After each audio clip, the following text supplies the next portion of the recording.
Ever get that IELTS speaking cue card about describing an expensive item and your mind just goes blank? Well, don't you worry because we have got you covered. Here at the IELTS Focus, we're going to give you a super simple but really powerful framework, plus some awesome vocabulary to help you totally nail this question. All right, let's jump right in.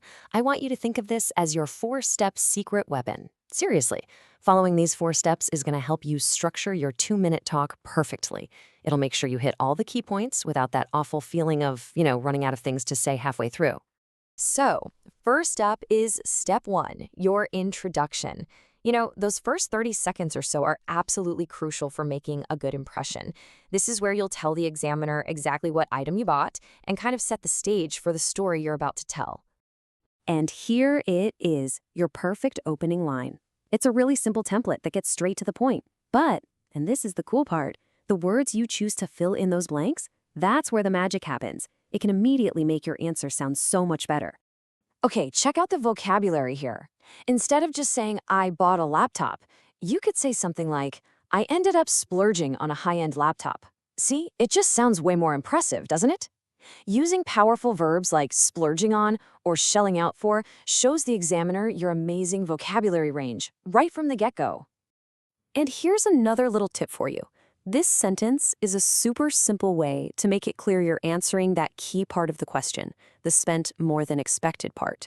You could finish it with a word like anticipated or maybe budgeted for. Easy, right?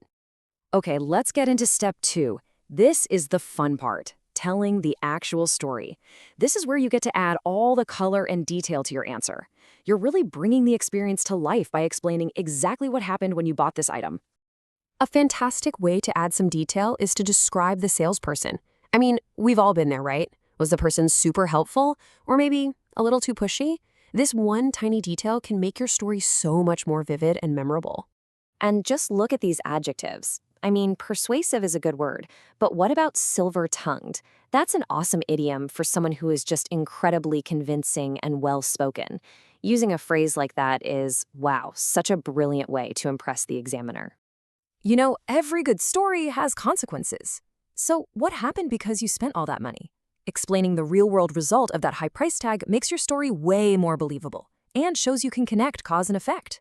And check out these phrases. They sound so natural. Dip into my savings, cut back on other expenses. This is exactly how a native speaker would talk about this. It shows you're not just reading words from a list. You're using the language fluently and naturally. All right, moving on to step 3, and this is all about justification. So you've told the examiner it was expensive. Now you got to explain why it was worth it. This is the part where you describe the item's true value and what it really means to you. Now, this is a really clever way to phrase it. You start by acknowledging the high cost, despite the steep price tag, and then you immediately switch to explaining its positive value. That right there shows the examiner you have amazing control of the language and can build complex sentences. So let's talk about that price tag. Instead of just saying expensive, why not try steep or hefty? But a word like eye-watering, you can just feel that, can't you? It's so descriptive, it just paints a picture for the listener and is a really high-level piece of vocabulary. And this little phrase just illustrates the point perfectly.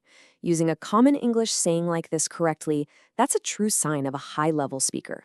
It's the perfect, short, and sweet way to explain why the quality of your item totally justified the high cost. And finally, let's wrap this all up with your feelings. And hey, here's a pro tip. A really great answer will often contrast how you felt right after you bought it with how you feel about it today. It just adds this whole other layer of sophistication to your story. I mean, we've all been there, haven't we? That little sinking feeling after a big purchase.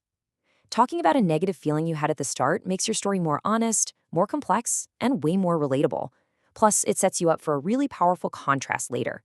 So what is that feeling called? Well, guilt works, but the term buyer's remorse is absolutely perfect here. It's that specific feeling of regret or anxiety after making a big purchase, and using it shows you have really precise advanced vocabulary. And now you bring it all home. You contrast that initial regret with how positive you feel today. So the formula is basically, at first I felt X, but now looking back, I feel Y. It's such a sophisticated way to organize your final thoughts and end on a really high note. So, how do you describe it now? Calling an expensive phone a worthwhile investment or a designer handbag a sound decision is a fantastic way to justify that cost and end your story feeling strong and confident. Okay, before we finish up, let's do a quick little vocabulary power-up. These are some of the words and phrases that will really make your answer pop, so let's make sure we lock them in. Remember this one, buyer's remorse. It's that, oh no, what did I just do, feeling after spending a lot of money. Can you think of a time you felt it? It's the perfect phrase for this topic. And please don't forget these awesome dynamic verbs. They're just so much more descriptive and interesting than saying, I bought. So next time you're practicing, challenge yourself to use one of these instead. This phrase is an absolute must-have if you're talking about any kind of tech gadget. For example, I splurged on the new phone because it had cutting-edge camera technology.